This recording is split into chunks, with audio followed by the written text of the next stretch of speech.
You're not supposed to be here," Vivian Alcott said, her voice slicing through the dark like glass. She hadn't meant for it to come out so sharp, but it was 2:37 a.m., and the conference room of Luxicon Technologies, one of the most secure rooms in the entire building, wasn't supposed to have anyone in it. Especially not a barefoot little girl standing on a chair scrawling something across the floor-to-ceiling whiteboard with a blue dry erase marker almost as tall as her forearm. The lights flickered on with a motion sensor click. The girl didn't flinch. Vivian stared. Scrawled across the board was no childish doodle. What bloomed before her in looping, curving strokes was a diagram, a swirling fractal of symbols and arcs that bore an uncanny resemblance to something her team of post-doctoral cryptographers had been failing to construct for the past 9 months. Her heart hitched. "Who are you?" Vivian asked, stepping closer, heels quiet on the carpeted floor. The girl tilted her head, still holding the marker like a wand. "I'm Calla. I'm not hurting anything," she said softly. "Daddy's mopping." Vivian blinked, glancing through the glass walls of the conference room. Down the hallway, past the vending machines, she saw him, the janitor, Malcolm Reed. Quiet, reliable, mid-40s, always polite, always invisible. She'd signed his clearance badge herself 3 months ago without a second thought. A routine hire through a third-party facility services contractor. Another man with keys and a mop. But now his daughter was standing in the nerve center of the company's defense contract division, replicating a near-perfect schematic of the Symphony Lock encryption model, a code no one outside her senior team had access to. Vivian's voice dropped. "Where did you see this before?" Calla looked up at her with eyes the color of wet pine wood. "Nowhere." Vivian stepped closer. "Then how do you know how to draw it?" The girl touched the board lightly, fingers tapping 3 dots like they were drum beats. "I didn't draw it. I heard it." Vivian blinked. "Heard it." Calla nodded. "It's like knocking from far away, like when you're in a big hallway and someone's tapping on the other end." Vivian's breath caught. Behind her, the automatic door whispered open. Heavy footsteps approached. Malcolm Reed appeared in the doorway, a mop still in his hand, his face pale as moonlight. "Miss Alcott," he said, voice steady. "I'm sorry. She shouldn't be in here. I didn't." Vivian held up a hand. He froze. For a moment, no one spoke. The only sound was the soft electric hum of the servers behind the wall and the dry scratch of the whiteboard marker still in Calla's hand as she added a gentle arc beneath the code swirl, completing it like a signature at the end of a symphony. Vivian's pulse thundered in her ears. 9 months of code simulation supercomputing runs, none of it had rendered that closing loop, and a barefoot child with a marker had just heard it. This schematic, Vivian said, eyes never leaving the board, hasn't left the internal servers. It's not published. Not even the design team has access to this exact build. "So I'm going to ask you again, Mr. Reed." She turned to Malcolm, her expression sharpening into the one her board of directors feared most. "Why is your daughter drawing classified material at 2 a.m? Malcolm didn't flinch. He set the mop against the wall with quiet grace, walked slowly over to Calla and crouched beside her.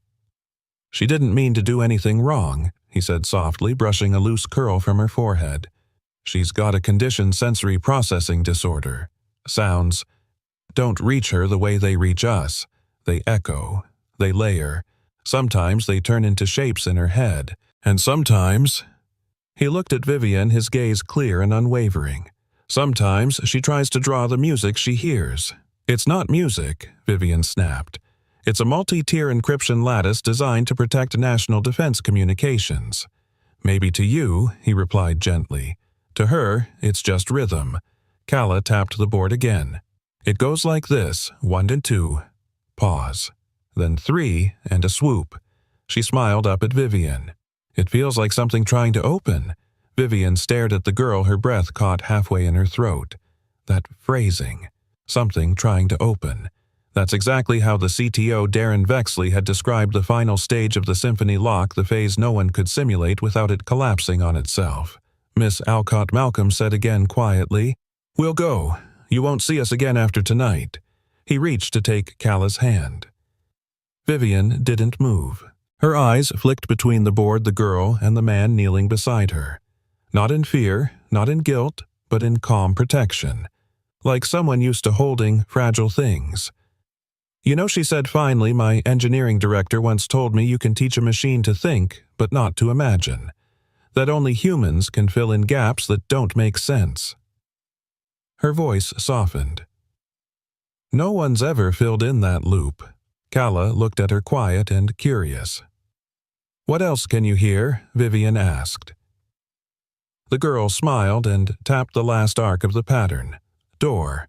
Vivian turned to Malcolm. "She'll need sound-isolated headphones, a quiet room, a whiteboard, not a tablet, maybe percussion tones, not tones with pitch, if you're willing." "I'd like to see what else she hears." Malcolm blinked. "Are you serious?" "I'm very rarely anything else," Vivian said. "And I don't believe in accidents. Not in this company. Not at 2:37 in the morning." She stepped back, opened the door and looked down the hallway. "We have an unused conference room. Take her there when you're ready." Then she turned, heels echoing down the marble hall.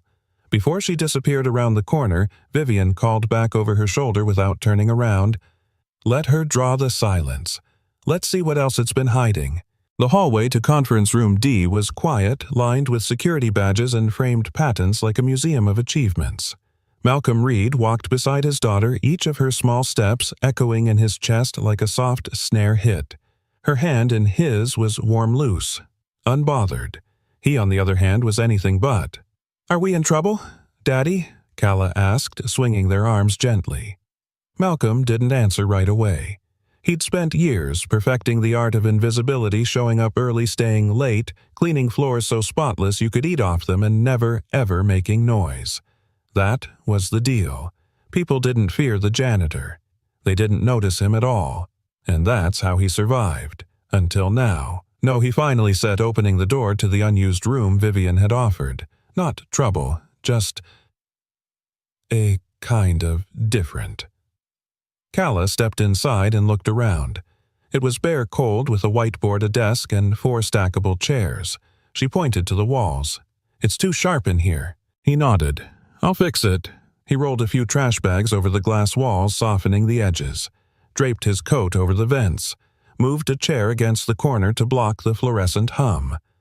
Calla sat cross-legged on the carpet. "Can I draw?" Malcolm paused. "Wait for her." He didn't know why he said that. But something about Vivian's voice the night before, the way it broke when she said let her draw, the silence told him this wasn't just about diagrams. She was listening. Maybe for the first time in a long time. Vivian arrived 15 minutes later, dressed down in a black turtleneck and slacks, her hair tied back, laptop under one arm, 2 steaming cups of tea in the other. "I brought chamomile," she said. "Not for the girl. For you. You look like you haven't slept in a decade." Malcolm accepted the cup without a word. Calla gave a tiny wave. "Hi again." Vivian offered a half smile. "Hi, Calla. I brought something too." She pulled a portable speaker from her bag. "This has a clean signal generator. White noise. Tones at various frequencies. I want to see how you react. No pressure. Just curiosity." Calla tilted her head. "Like an audition." Vivian's smile deepened. "No. More like a duet." Calla nodded and set her markers beside her. "Okay, but only if Daddy stays." Vivian looked at Malcolm. "Of course." And then it began. Vivian tapped her laptop. The speaker let out a soft pulse, barely audible.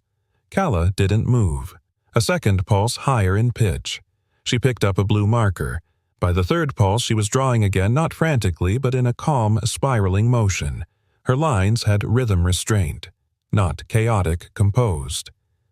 Malcolm watched, heart full and heavy at the same time. He'd seen her do this at home once when the wind chimes outside matched the dishwasher hum. She'd drawn for hours on the back of his tax documents, circles, loops, rising arcs. He'd thought it was her way of calming down. He never imagined it might be her way of solving something no one else could. Vivian leaned toward him. "She's not copying. She's interpreting. She doesn't do mimicry, Malcolm said. She listens. The world to her is music without lyrics. Vivian stared at him, brow furrowed. How long have you known? Malcolm took a long breath. Since she was 4, she'd cry in the rooms with blinking lights but could sit for hours in front of a dryer and hum back its rhythm. Doctors said she had SPD, said to manage triggers avoid stimulation. But I noticed something they didn't. He looked at Calla, who was now switching to green. She was never scared of sound. Just waiting for it to make sense. Vivian sat back. And you chose janitorial work? He smiled faintly. I used to teach jazz. Played at Preservation Hall. But after her mother passed, I couldn't keep late nights. Couldn't chase solos while my girl was learning the world sideways. So I took the quiet jobs. The night shifts. The ones nobody fights for.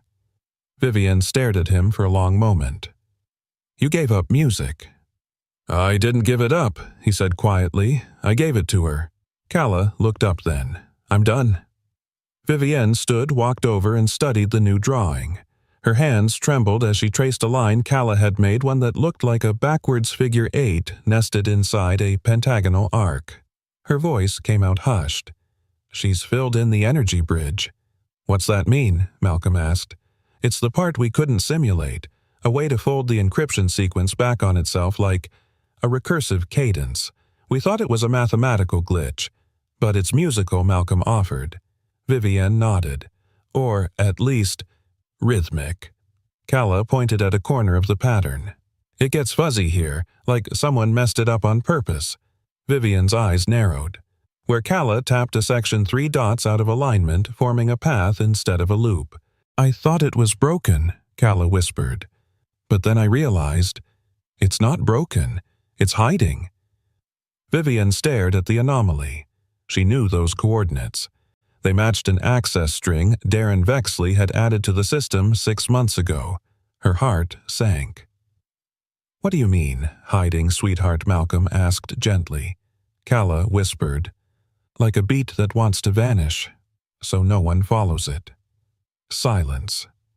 Vivian stepped back, throat dry. She knew what this was, an intentional back door, hidden in rhythm, buried so deep even machine audits missed it. Calla had heard it in less than a minute. Vivian turned to Malcolm. I don't know who you really are, she said, her voice low, but you just became the most important man in this building. I'm just a dad with a mop, Malcolm said. No, she whispered. You're a man raising a symphony. The door to the symphony lock chamber hissed open with the kind of sterile chill that only billion-dollar technology could afford. The room was the beating heart of Lexicon's most guarded project, nestled beneath 2 floors of concrete and copper shielding far away from windows, news, or noise. Vivian Alcott scanned her badge at the reinforced panel, then turned to Malcolm and Calla. Only 5 people in the world are cleared to be in this room, she said quietly. You're about to become the 6th and 7th. Malcolm hesitated at the threshold. I'm not sure we belong in here. Vivian met his eyes, calm but unyielding. No one's belonged here for the past 9 months. That's the problem. Calla squeezed her father's hand. It's loud in there, she said, frowning. Vivian nodded. We'll go slow. Inside, the room glowed with a pale blue ambient light. Screens floated in silence.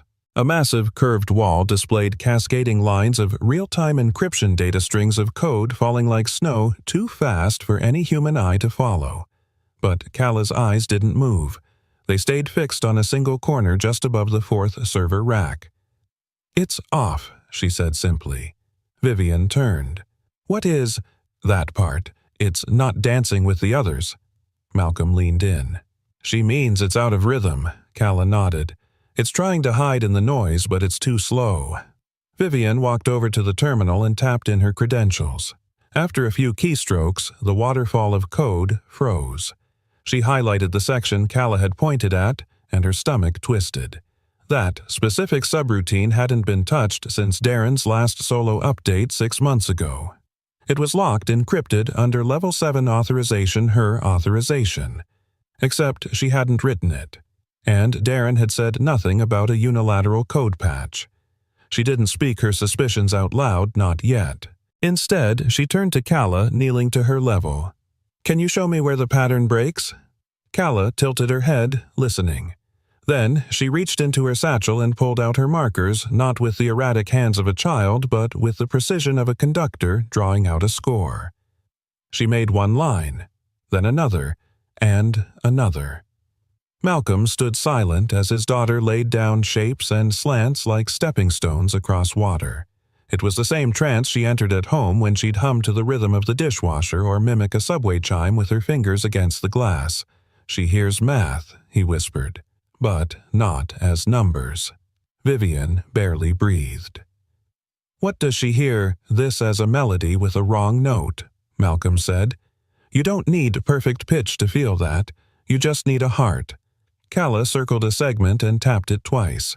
"Here, this is where it turns sour." Vivienne pulled up the segment in the code. It looked clean. It passed audit. It compiled. But when she overlaid it with the visual pattern Calla had drawn, something flickered a timing drift of 0.0007 milliseconds, invisible to logic, glaring to rhythm. Vivienne sat down slowly. She found an asynchronous leak, she said. A buried access window small enough to avoid detection but wide enough to transmit. Transmit what Malcolm asked. "Whatever the hell someone wants to hide," Vivian said. "And it's using my signature." The room fell silent. After a long beat, Malcolm asked quietly, "So what now?" Vivian looked up at the code again, at the false rhythm, the silence that had passed for security. "I built a lock," she whispered, "and someone else built a door inside it." They sat in the dim stillness of the chamber for several minutes. Calla had moved to the corner, humming softly to herself and sketching stars in a notebook. She was calm now, almost soothed by the rhythm of the machines. Vivian turned to Malcolm, her voice lower, more human. "When did you know she was different?" "The day she stopped crying at music," he said. "She was 2.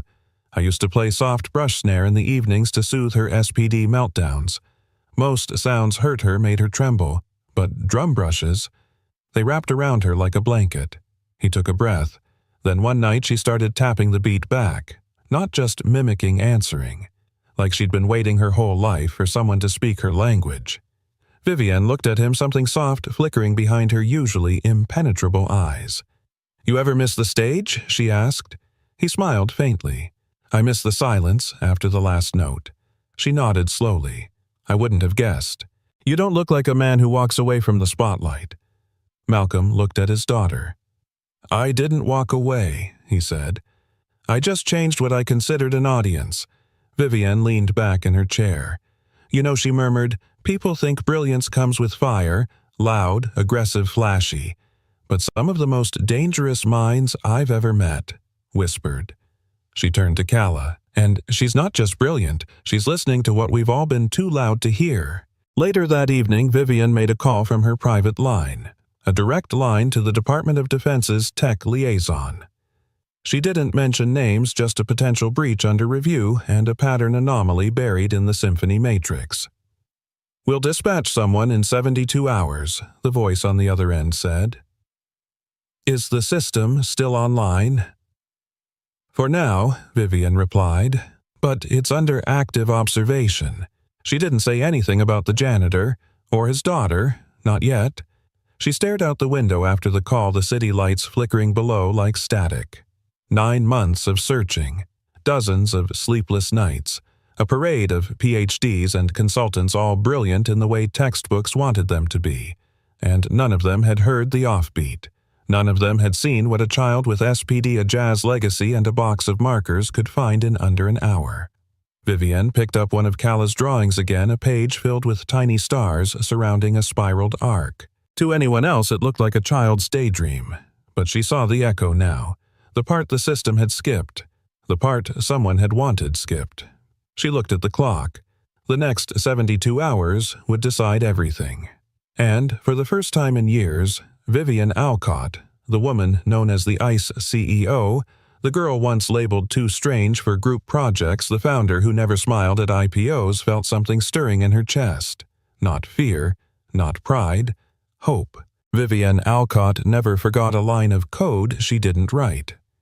In the sanctum of her private office long after Malcolm and Calla had gone home, she sat alone, no music, no light save the blue tint of 3 massive monitors. On them, line after line of archived source code, time-stamped, encrypted, and signed. Her own name stamped on blocks she had never seen before. False signatures, counterfeit fingerprints. And there buried deep in the original Symphony Lock initialization file was a line so subtle it took her breath away. An insertion point. It was placed in a dead zone, a memory region never meant to store active functions. A spot most compilers would skip over, but not all. It was a blind spot she and Darren had joked about back when they were just 2 MIT kids building what they thought would save the world. The attic, he'd called it, where you hide the ghosts. She leaned back in her chair and whispered aloud, "You used our attic to steal the whole house." The betrayal wasn't loud. It was elegant, muted, like a bass line running just under the melody barely heard but powerful enough to move the whole rhythm if left unchecked. Vivienne's hands hovered over the keyboard. She could erase it, right now, patch the breach, seal the back door, but it wouldn't be enough. Because Darren didn't just take advantage of a flaw, he exploited trust, and that kind of crime wasn't fixed with keystrokes, it needed to be exposed. Downstairs, Malcolm was wiping down the marble in the central lobby, humming under his breath. Not a song, not even a tune. Just a steady pattern click, tap, swipe. Mop to tile, breath to silence. He worked like a man who used rhythm to carry weight. The overnight guard, a grizzled jazz enthusiast named Pops Delaney, leaned on the desk sipping gas station coffee. "You hum when you work," Pops said, not looking up. Malcolm kept mopping. Old habit. Old musician Pops countered. Malcolm gave a half smile. That too. Pops took another sip. "I caught the kid humming in 9:14 time the other day." Malcolm paused mid-swipe. "She does that. She know what 9:14 means." "Nope. She just feels what doesn't divide evenly." Pops chuckled. "Smart girl." Malcolm nodded, then whispered, "Too smart for this world sometimes?" Pops studied him. "You hiding her light or protecting it?" Malcolm looked up slowly. "You ever shine too bright in the wrong room?" Pops set his coffee down. "I played second trumpet in Charlie Bennett's big band for a year. Thought it was my big break. Turns out I was just filling in while his real guy dried out in rehab. He cracked his back. They let me go the day the real trumpet came back. No thank you, no handshake." He looked Malcolm in the eye. "You don't protect brilliance by keeping it quiet. You protect it by making damn sure it's seen by the right people."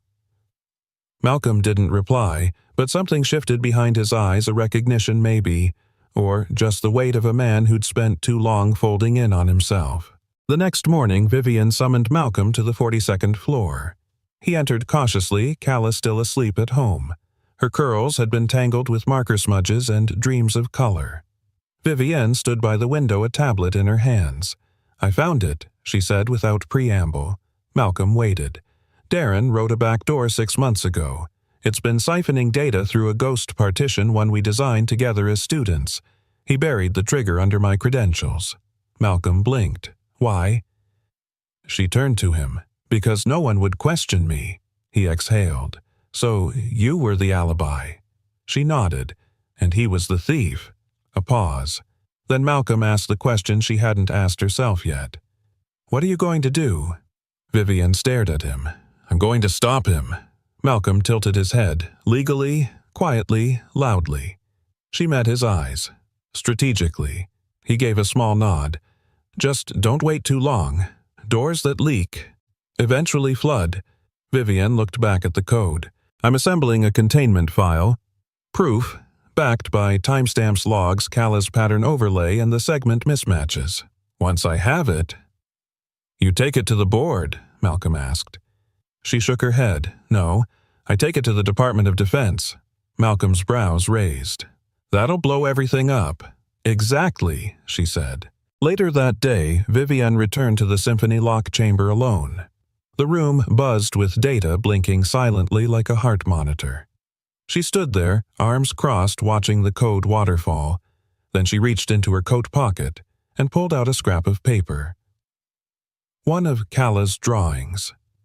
Just a spiral with 4 small stars around it, in blue marker, sloppy, childlike, but beneath it written in pencil lightly as if hesitant was a sentence. Broken songs don't disappear. They just wait for someone to hum the next line. Vivian read it once, then again. She folded it carefully like a prayer and tucked it into the sleeve of her journal. The system chimed as a line of code shimmered red, the same leak Kala had found.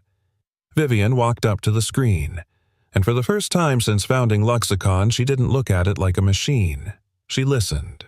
Security logs never lie. They just whisper, and Malcolm Reed had learned in the quiet trade of midnight janitoring how to listen for whispers long after everyone else had gone home. That morning, after speaking with Vivian, he took the service elevator down to sub-level 2. The tech substation was rarely manned, just a bank of monitors tracking building maintenance, environmental sensors, badge access, and security cams. It was the place no one cared about unless something was broken. He keyed in his temporary access code, granted by Vivian the night before, and opened the archives. Then he pulled out the sheet Kala had drawn 2 nights ago. 12 loops, each spaced the same length apart. At the time, he'd thought it was just a rhythm she'd picked up from the soft pulses in the symphony lock chamber. Now he saw it for what it was, a timing signature. Each loop represented roughly 30 days. He matched the first loop to the timestamp of the segment Vivian had flagged as the start of the data breach. Then the second, then the third, and that's when the pattern screamed. Every time a breach occurred, there was also a 2-minute blackout in the building's camera system, always in the same quadrant, always 30 days apart, always between 200 and 2:04 a.m., like clockwork, like a beat, like a man moving in the dark, counting on the silence. Malcolm leaned back, heart sinking. Darren Vexley wasn't just transmitting data. He'd been physically accessing something regularly, precisely, and cleanly. The kind of clean you only get when you choreograph the whole dance.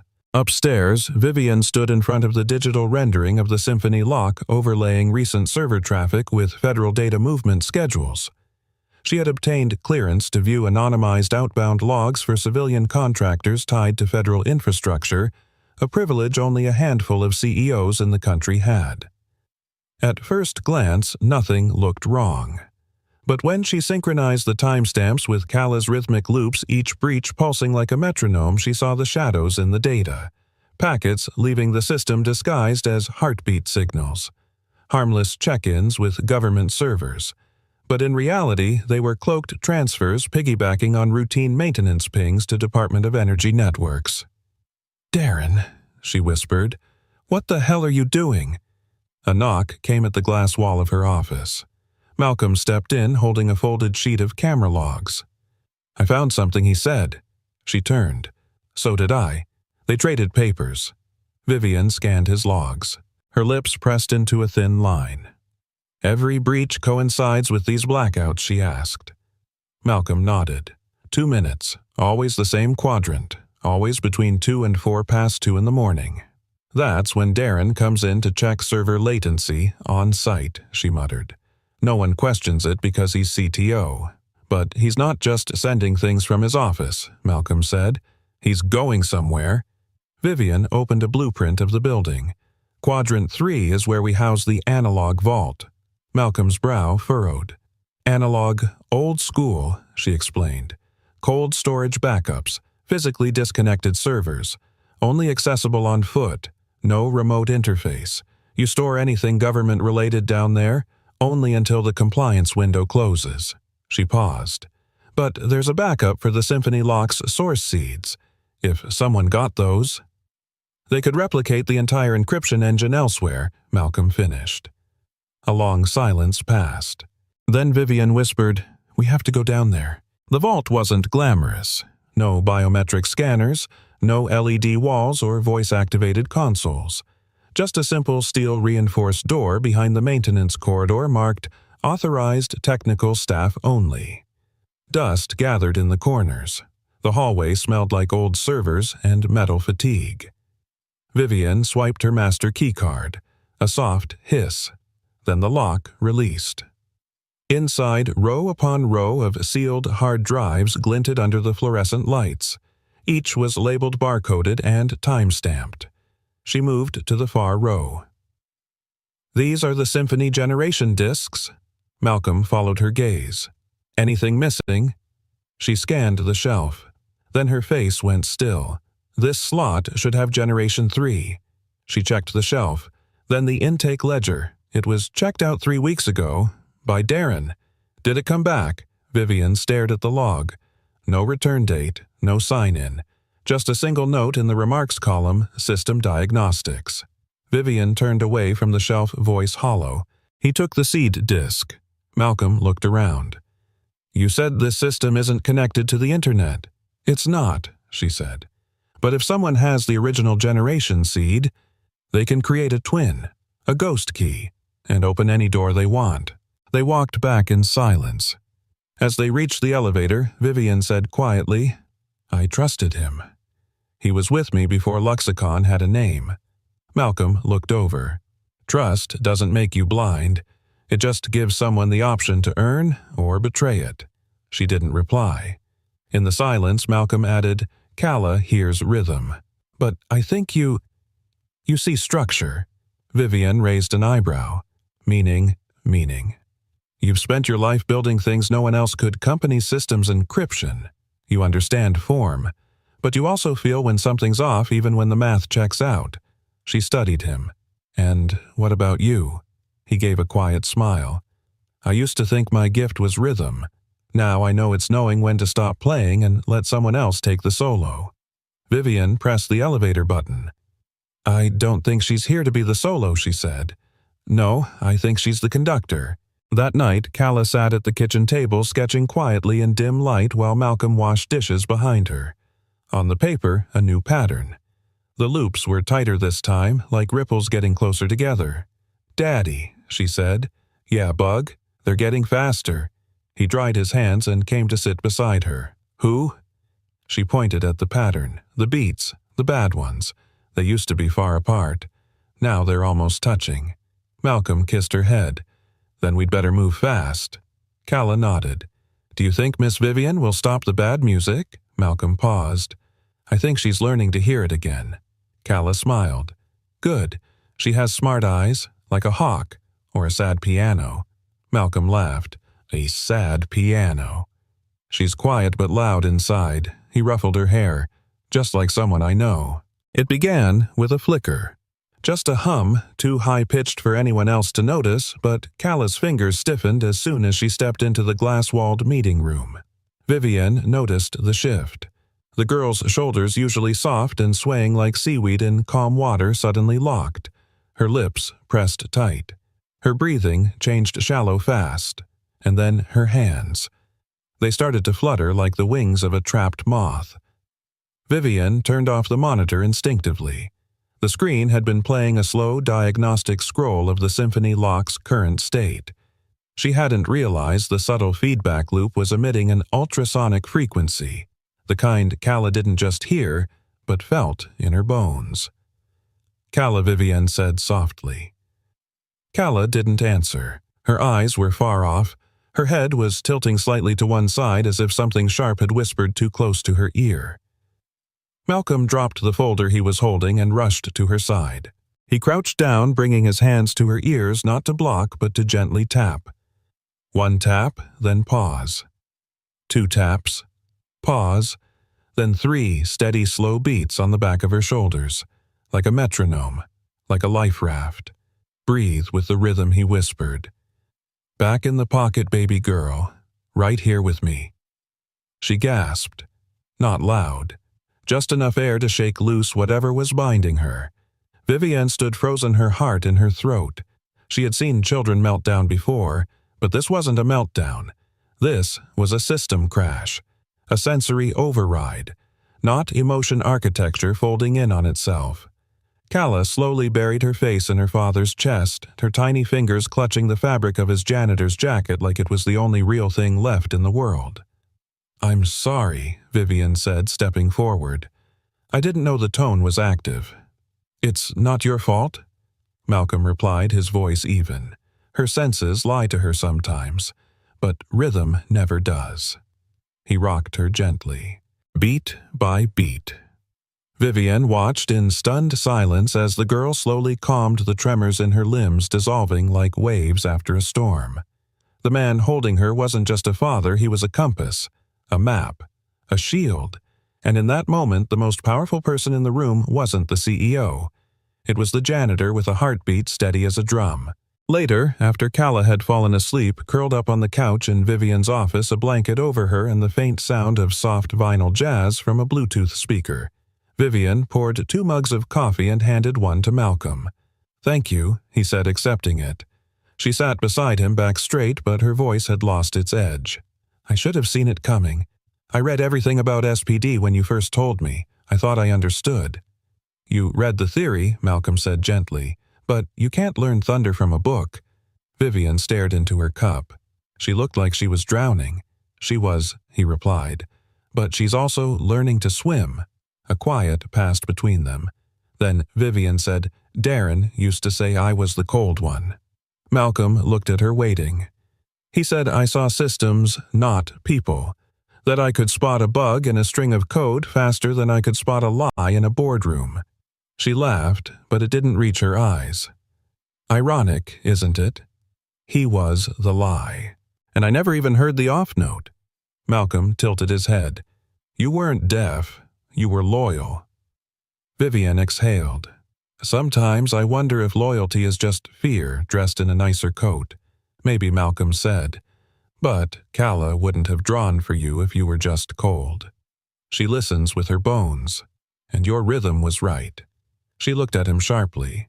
"What do you mean, kids like her?" he said, gesturing toward the sleeping figure on the couch. "They don't trust titles, or degrees, or money. They trust frequency, cadence, energy. That girl chose you, and she doesn't choose easily." Vivian blinked, a strange warmth blooming behind her eyes. "She reminds me of myself at her age," she murmured. "Sensitive, out of place." Malcolm nodded. "So, what changed?" Her eyes dropped to her mug. "I learned to translate my silence into results. If I couldn't fit in, I'd outperform. Always, everywhere." And Darren Vivian's jaw tightened. "He was the first person who said I didn't need to try so hard." Malcolm leaned back. "That's a dangerous kind of flattery." Vivian looked up. "I know that now." The lights dimmed gently as the office shifted into evening mode. Outside the floor-to-ceiling windows, the city shimmered like data, endless, luminous, detached. Vivian stood and walked over to the glass. "He knew," she said. "About my need for control, about how I bury guilt under logic. He knew I'd never suspect him because I was too busy making sure I didn't miss a single decimal." Malcolm walked up beside her. "You weren't wrong to build something airtight," he said. "But airtight is just another way of saying pressure builds in secret." She turned to him. "Then what do I do now?" He shrugged. "Let a little air in. Listen to the room. You already did something powerful, Vivian. What's that?" "You gave a little girl who sees sound a reason to feel safe enough to make it visible." Vivian's voice caught. "She saved this company." "No," Malcolm said. "She saved you." Calla stirred, then rubbing her eyes and sitting up. Vivian turned, kneeling down. "Hey, you okay?" Calla nodded. "It's quiet again. That's good." Vivian smiled. "You scared me a little." Calla reached into her pocket and pulled out a crumpled piece of paper. She handed it to Vivian. "I drew something for you." Vivian unfolded it. It was a sketch of a piano, but half of it was faded with the keys melting off like watercolors. The other half was bold, solid, almost glowing. Above it, in looping marker, were 4 words. "Fixing broken sound with light." Vivian swallowed hard. "Is that what you think I do?" Calla shook her head. "That's what we do." "It's not broken," Calla whispered, tapping her fingers gently on the corner of the whiteboard in Vivian's office. "It's just hiding." Vivian turned slowly from her desk. "What's hiding?"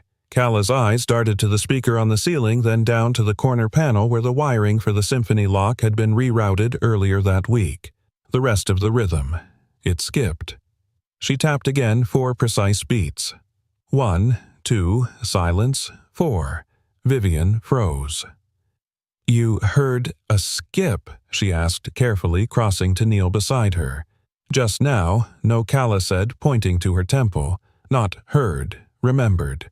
Malcolm leaned forward, intrigued. From earlier, Calla nodded. The tone from the puzzle, it came back, but only 3 beats. "It's missing 1. Always missing 1. Vivian exchanged a glance with Malcolm. Then she turned and reached for the console. "Pull up system logs," she commanded. "Last 72 hours. Isolate audio outputs.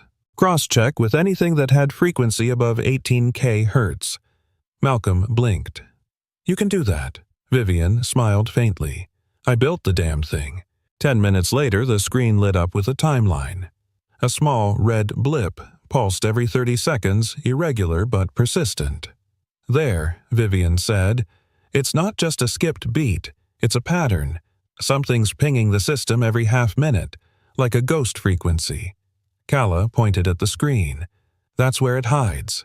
Vivian's fingers flew across the keys, isolating the signal. "It's broadcasting from inside the building," she said slowly, "but not from a registered port." Malcolm stepped forward. "So someone's piggybacking off your security grid." Vivian's eyes narrowed. More like tunneling through it. She traced the origin. Sublevel 3, storage wing, room 3F. She frowned. That area was supposed to be under construction. Malcolm exhaled. Not anymore. 15 minutes later, they were in the freight elevator descending past the humming floors of Alcott Innovations into the cold concrete stillness of the underbelly. Vivian wore a black coat, her heels replaced by low boots. Malcolm had one hand gently resting on Calla's shoulder, the other holding a flashlight. There were no cameras down here. Darren had seen to that months ago, claiming it was a budget efficiency. Now she knew why. They reached room 3F. The keypad was old, dusty. Vivian reached into her coat and pulled out an override chip. "You always carry that?" Malcolm asked. She arched a brow. "When you build a fortress, it's wise to carry a back door." Click. The lock disengaged. The room was small, barely lit by a flickering fluorescent bulb. Old server racks lined the walls. Many unplugged, but one still pulsed with a soft blue heartbeat. In the corner sat a gray steel cabinet, the kind designed to hold old hard drives. Vivian stepped inside. Her breath caught. On the main server, a blinking command prompt. "Open. Live." Lines of code ran across the screen, masked but unmistakable signal reroutes, packet duplication, audio cloaking. "Encryption relay," she muttered. "He's been feeding outbound data through ultrasonic pulses." "Using your own sound grid," Malcolm said, "which only someone with full access could do." She yanked open the cabinet. There, inside a foam-padded case, sat a slim silver drive, unmarked but humming. Vivian picked it up like it was an unexploded bomb. Back upstairs in the sealed diagnostics lab, Vivian plugged the drive into an isolated terminal. "You sure we should see this?" Malcolm asked. "No," she replied, "but we have to." The screen lit up. Encrypted folders. Dates spanning the last 8 months. One labeled Clients, Hermes. She clicked. And the truth flooded out. Names, accounts, transfer logs. Darren hadn't just been leaking data, he had sold access to predictive algorithms designed for national security partners. Pattern recognition tech meant to detect threats. Sold to whoever paid enough. Vivian stared at the files. "If this gets out," she whispered, "not only do we lose the company, the people using this data could hurt thousands, maybe more." Malcolm sat down beside her, quiet for a moment. "Do you think he planned this from the start?" he asked.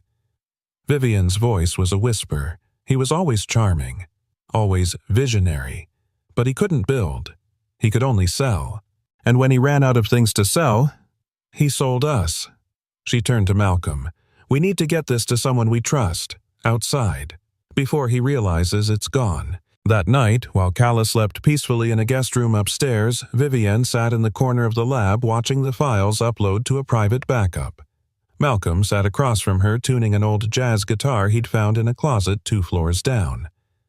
"You sure you want to go through with this?" he asked. Vivian looked up. Her face was pale, but steady. "He played me," she said. "Made me think I needed him, that I wasn't enough without his charm, his salesmanship, and all the while I was building the vault and he was stealing the keys." Malcolm strummed a soft, low chord. "But now you know." Vivian met his gaze. "Knowing isn't enough. It's time to act." As the upload neared completion, Calla wandered in half awake, a blanket wrapped around her shoulders. She climbed into Vivian's lap and whispered, "Did you find the missing beat?" Vivian kissed her hair. "Yes, sweet girl, we did." Calla blinked up at her. "Then what happens now?" Vivian looked at Malcolm and answered, "Now we fix the rhythm." The silence in Vivian's private conference room was colder than the glass walls around it. Across from her, Darren Vexley swirled a glass of whiskey like it was a game his fingers too relaxed for a man who'd just been caught betraying a national security contract. "Say it," he said, smirking. "You want to?" Vivian stood at the head of the table, arms locked, spine stiff, the decrypted blueprint still glowing on the holoscreen behind her. "You rerouted defense-grade encryption to a hidden drive," she said. "You've been leaking classified data for months, maybe years." Darren took a slow sip. "Only because you stopped listening." Her jaw clenched. "You're selling our government out, Darren." He chuckled, tapping the rim of his glass. "No, Viv. I'm selling what no one bothered to protect. You let Luxicon become a monument to potential, but you forgot to lock the doors." Vivian's heart pounded, but her voice didn't waver. "I trusted you with everything." "That's the problem," he said, his smile cutting. "You trusted the idea of me, not the reality." She stared at him, trying to see something, anything of the friend, the co-founder, the late-night brainstormer who once argued over coffee stains and line breaks in code. But he was gone. Or maybe he'd never really been there. "You knew I'd find out," she said. Darren leaned back in his chair, the city lights flickering behind him. "Eventually. But I also knew you wouldn't say a word. Because if you do, the company tanks. Our IPO tanks. Luxicon gets swallowed up in government audits and defense investigations. You'll lose everything you built." He leaned forward now, eyes gleaming. "Tell me I'm wrong." Vivian didn't speak, because he wasn't. If she reported him, federal agents would freeze every server, every patent, every quantum thread the company had spent a decade refining. Investors would flee. Employees would panic. Thousands would lose jobs overnight. And Darren would make sure everyone blamed her. "I didn't take anything you didn't overlook," he said softly now. "Your silence, your indifference was the key that unlocked the door. All I did was walk through it." Vivian inhaled sharply, steadying her voice. "There's a little girl," she said, "who heard the cracks before I even looked. She doesn't know what a quantum cipher is. She doesn't know who you are. But she heard the noise under the surface. And she drew the truth." Darren's smirk faltered. "You're talking about the janitor's kid." "I'm talking about the only person in this building who's not afraid to listen," Vivian replied, her voice cutting clean. Darren's mouth twitched. "She's a child, and you're the CEO of a billion-dollar company. Who do you think they'll believe?"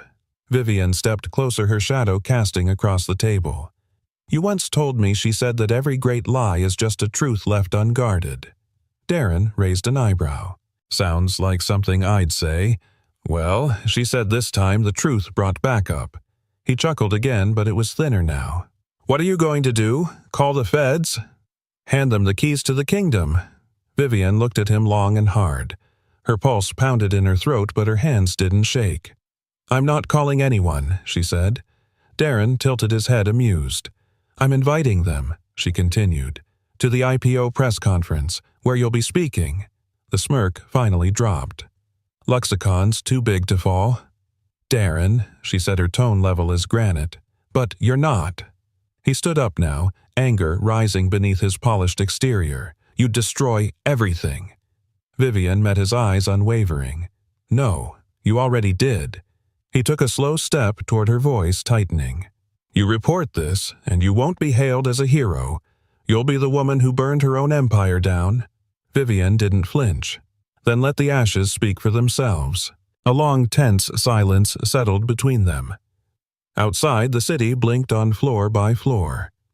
Somewhere in the building, a janitor was likely mopping the corridors and a little girl was humming to herself in patterns no one else could hear. Vivian turned to leave. You know, Darren called after her, I always thought you were smarter than me. She paused at the doorway. I was, she said. I just forgot how to listen. And with that, she stepped out, letting the door click shut behind her. In the dim hallway, her heels echoed like drum beats on marble. At the end of the corridor, Malcolm waited, holding a flash drive like a relic in his calloused hand. Did he confess? Malcolm asked, his voice low. Not in words, Vivian said. But the silence was loud enough. She reached for the drive. Do we have everything? Malcolm nodded. The mirrored copies, the timestamps, Kalla's pattern sketches. Pops is working on a trace overlay using the HVAC frequencies. Vivian looked at him, her gaze heavy but resolved. I'm going to need your help to orchestrate something. Louder. Malcolm arched a brow. You want to drown him out? No, she said, eyes sharpening. I want to play a symphony so true everyone hears it. He stared at her a long moment, then gave the faintest nod. She's ready, Malcolm added. Kalla. Vivian allowed a breath of emotion to rise but not overwhelm her. She saved us before we even knew we were in danger, she whispered. This time, we listen. They walked side by side down the corridor, two unlikely allies bound by rhythms deeper than trust. Behind them, the room Darren once ruled fell into silence. But in the silence, something new was beginning to rise. A note, a beat, a reckoning. The building slept, or at least it tried to. But deep within the bones of Luxicon's corporate headquarters, something was stirring, not footsteps, not whispers, but rhythm. Faint at first, almost imperceptible. A pulse in the walls like a heartbeat caught in the HVAC vents. Malcolm Reed stood in the underbelly of the building, the old sub-basement where the company's original wiring still lived, where echoes of past renovations clung to concrete and copper like fossils. Beside him, Pops leaned over a control panel that hadn't been touched in 10 years, his gnarled fingers moving with unexpected precision. You sure this old beast still works? Malcolm asked, glancing at the dusty interface. Pops gave a half grin. She's like an old saxophone.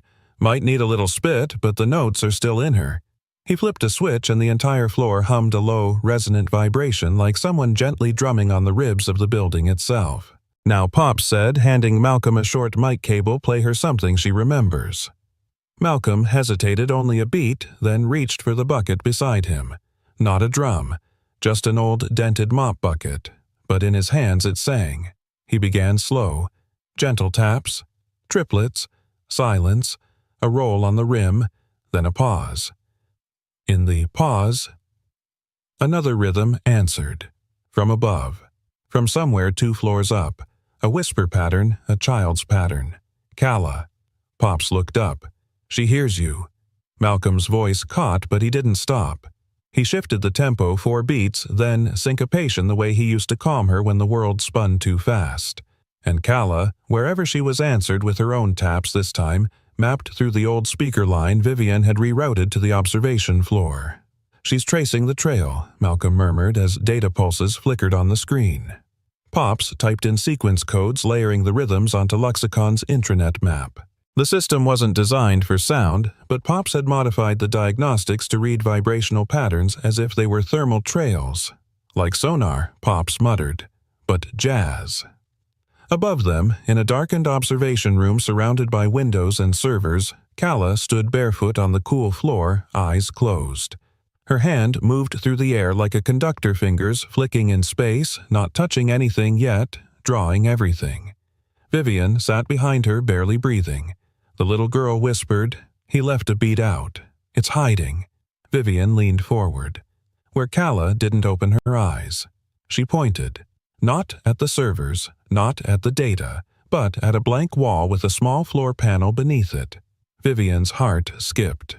That panel wasn't on any architectural map. Back in the sub-basement, Pops's monitor lit up a glowing pulse in the lower right quadrant of the building blueprint. Malcolm frowned. There. That's not server storage. Nope, Pop said. That's legacy access. From before the rewire. Darren could have hidden anything down there. The beat changed. Calla had gone silent. Then, one single note rang through a solitary knock sharp exact. Vivian pressed her earpiece. That came from floor 19. Utility hatch. Malcolm's voice responded immediately. On our way. The hatch opened with a metallic hiss, and beneath it a narrow shaft, dusty and forgotten. Vivian, Malcolm, and Pops climbed down, flashlights in hand, pulses racing. It wasn't a full room, just a crawlspace. Inside, bolted to a wall beam, sat a drive module, no bigger than a lunchbox, but with a cooling fan still running. Vivian approached it carefully. There was no mistaking it, a secured external archive with shielding strong enough to store mirrored data without detection. Darren's secret library. Pops opened a case and pulled out a portable decryptor. Let's hear the rest of the song. He plugged it in, and data cascaded across the screen lines upon lines of classified logs, siphoned contracts communication records. And worst of all, rerouted keys to government infrastructures. Vivian swallowed hard. This isn't just theft, it's espionage. Malcolm's eyes narrowed, and he thought no one would notice, because the noise was buried in silence. Calla's whisper came through the earpiece again, soft but certain. Now you can fix the music. Back upstairs, as dawn broke over the skyline, Vivian stood on the main stage of Luxicon's conference auditorium. Dozens of investors, analysts, and reporters bustled into their seats, unaware of the quiet storm forming beneath their feet. Behind the curtain, Malcolm waited with Calla on his lap, her fingers absently tracing notes on his arm. "You ready for this?" he asked. Calla looked up. "Will it be loud?" He smiled. "Only in the ways that matter." The lights dimmed. Vivian stepped into the spotlight. "Ladies and gentlemen," she began, voice calm, almost serene. Today was supposed to be about numbers, about projections, about an IPO, a beat of silence. But today, something more valuable surfaced, something we forgot how to measure: integrity. She paused, eyes scanning the crowd. And the truth is, we almost missed it, because sometimes the loudest lies wear silence like armor. Whispers rippled through the room. Vivian continued, "But someone heard what the rest of us couldn't, a janitor and his daughter, who reminded us that some rhythms don't need translation, just listening." Behind her, the screen flashed, a real-time map of Darren's hidden archive projected for all to see. Gasps. Then panic, as Darren, seated in the third row, stood and bolted. He didn't get far. Federal agents emerged from both exits, surrounding him in seconds. Flashbulbs exploded. Questions flew. But Vivian didn't flinch. She simply looked back at Malcolm and Calla and nodded. The beat had been restored, and the building, for the first time in years, was truly awake. The flashbulbs hadn't stopped for 15 minutes. Even after Darren Vexley was escorted out in handcuffs, shoulders stiff with the last illusion of control, the reporters kept shouting. "Miss Alcott, was this a breach of national security? Is it true your own CTO was funneling data for over a year? What does this mean for Luxicon's IPO?" But Vivian stood still beneath the lights, composed, sharp. A glint of steel behind her eyes, but a softness gathering at the corners, as if she'd stopped guarding something brittle inside her chest. "I will answer all your questions," she said, her voice firm, resonant. "But not before I tell you a story." The room quieted. You could hear the whir of camera gimbals adjusting the low hush of collective breath being held. A few nights ago, she began a little girl snuck into a room she wasn't supposed to be in. She drew something on a whiteboard. Just lines and loops. Scribbles, if you weren't paying attention. Vivian turned toward the screen. A photo of Kala's whiteboard sketch appeared vibrant with childlike chaos, but underneath it, overlaid now in digital layers, was the decoded quantum cipher, the once impossible sequence. That child's drawing revealed what our most advanced systems couldn't: a rhythm, a pattern, a leak. She paused, scanning the crowd. It turns out we weren't breached by technology. We were breached by arrogance, by silence, by forgetting how to listen. And then, like a final chord resolving years of unresolved tension, she said, "We owe everything to a janitor and his daughter." In the wings, Malcolm shifted uncomfortably. He hated being looked at.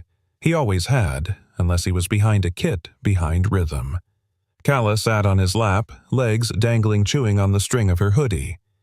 "She said your name," whispered Vivian's assistant beside him. Malcolm nodded once. "Not mine," he murmured. "Ours." Later that afternoon, the press conference was over, but the aftershocks weren't. Vivian sat alone in her office heels, kicked off her tailored jacket slung over the back of the chair. Her fingers traced the rim of a whiskey glass, but it remained untouched. The door opened gently.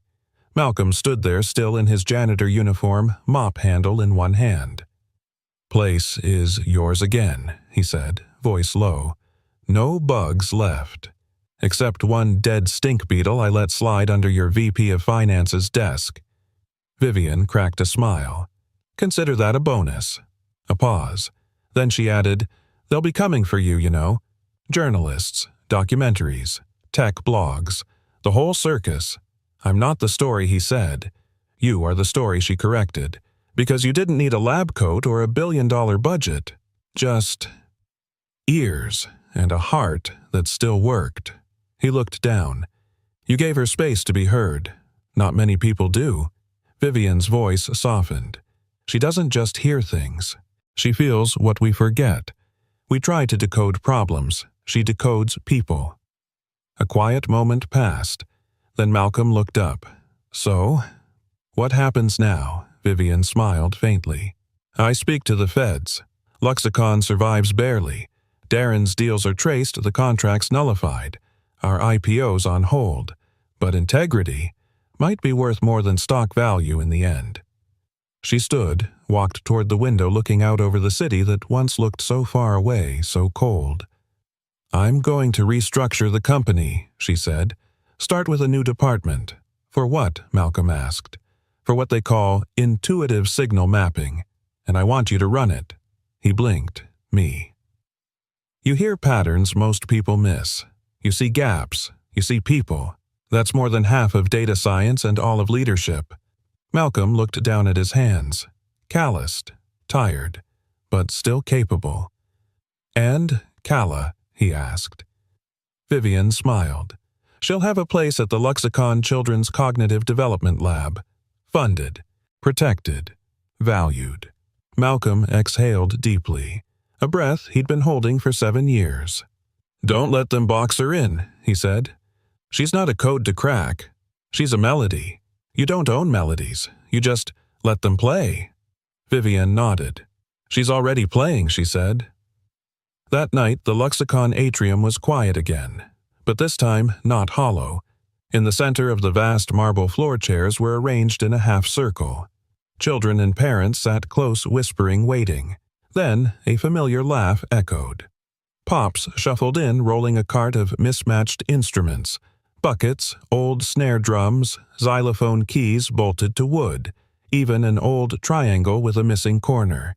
He gave a little bow, tugged on his suspenders, and looked out at the gathering crowd. "Welcome," he boomed to the very first night of the listening room. The kids clapped. And then Malcolm stepped up. Behind him, Kala stood holding 2 drumsticks.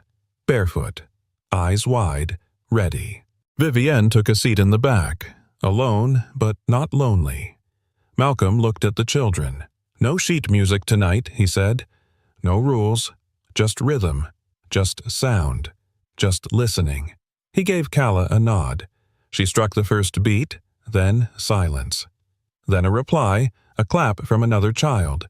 Then a tap, a stomp, a snap. Within seconds, the room was filled with sound, improvised, imperfect, human, but beautiful. As the music faded into the soft echo of night, Vivian stood by the door, coat in hand, ready to leave. Calla approached her, slowly dragging her hand along the wall as she walked, not for support, but for orientation. Her little fingers brushing against the surface, mapping the world in texture. She looked up. "You heard it too, didn't you?"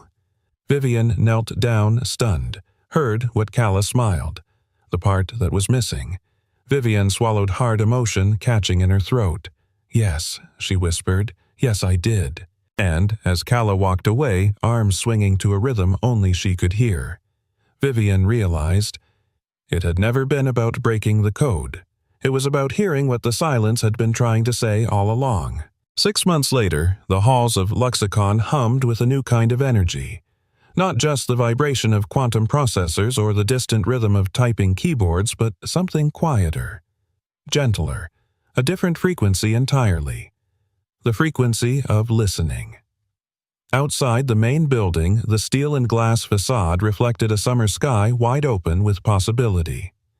Wind stirred the company banners, but there was something else moving through the air, something not seen, only felt. In the center courtyard, a new plaque had been installed beside the garden fountain.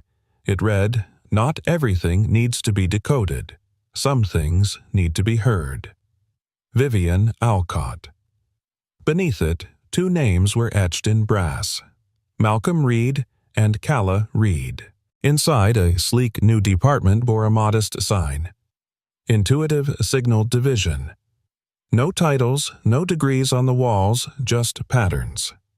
Murals painted by children, sound maps that looked like modern art, and a long table where engineers now sat beside poets, analysts beside musicians. At the head of it all was Malcolm, no longer in janitor blue, but still wearing his favorite scuffed boots, his sleeves still rolled up like always. He didn't carry a briefcase. He carried rhythm. He paced slowly between the desks, not as a boss, but as a tempo setter, a conductor of trust, a man who had nothing to prove, only something to protect. When asked once why he accepted the job, Malcolm replied, "Because for the first time the world didn't ask me to explain my daughter. It asked me to follow her lead." Calla now spent 3 mornings a week at the SPD Learning and Sensory Center, a newly launched initiative co-funded by Luxicon and several tech philanthropists. She thrived there, barefoot as always, her pockets full of beads, her eyes full of questions. Some days she drew with both hands at once.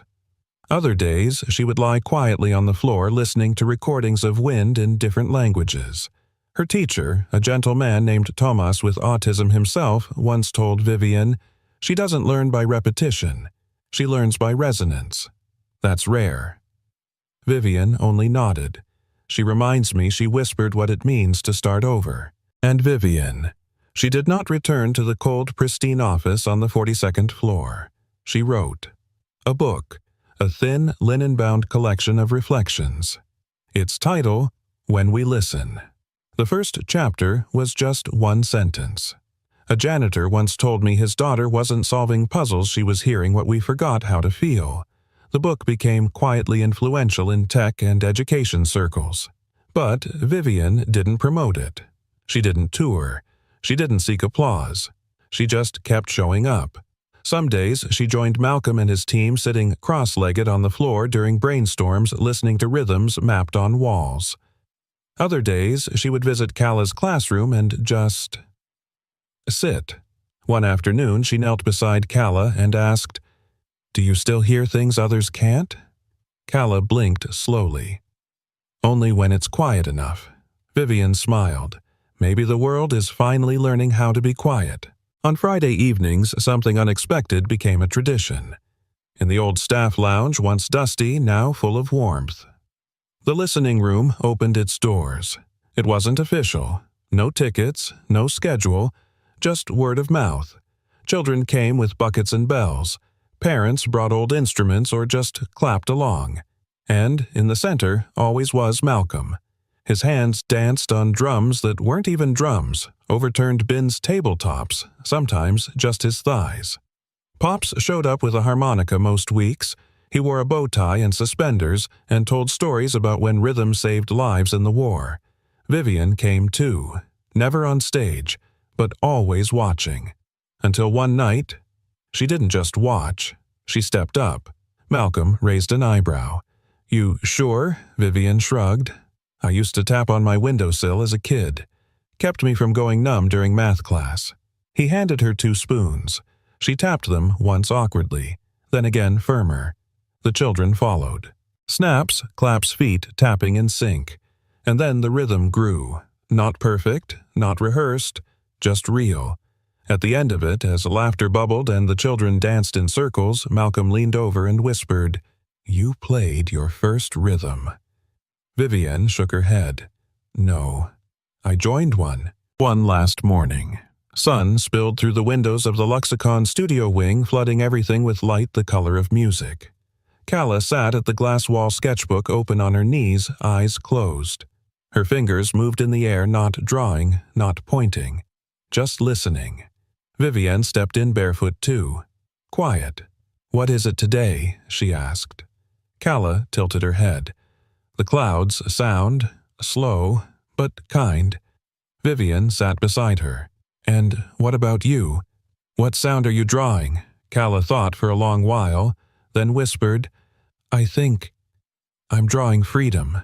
Vivian's breath caught. "Why freedom?" Calla smiled. "Because when people listen to each other, they stop being scared." Vivian looked at her eyes glistening. "And when we stop being scared," she said softly, "we start becoming human again." Calla nodded, then went back to drawing. In the quiet, you could almost hear it, a new rhythm, not a code, not a secret. Just a song the world had been waiting to remember. As the camera fades, if there were one we see, Malcolm helping a child string beads by rhythm. Pops handing out harmonicas to neighborhood kids. Vivian, barefoot in her office writing again, but this time with music playing. And Calla. Arms stretched wide, standing in the sunlight, fingers dancing on invisible piano keys in the air. She didn't break the code, she simply heard what we forgot how to feel, and maybe that was the most powerful melody of all. And maybe that's the kind of miracle this world needs most. Not louder voices, but quieter hearts learning to listen again. If this story touched you in any way, if it reminded you of a time when someone truly heard you, or if it made you believe that kindness, music, and love can change the world, we'd love to know. Where are you watching from today? Drop your city or country in the comments, we read every single one. And if you believe more people need to hear stories like this, don't forget to subscribe and turn on the bell so you never miss a moment of hope, healing, and heart. From all of us here, thank you for spending your time with us. Thank you for listening. And most of all, thank you for believing. We'll see you in the next story.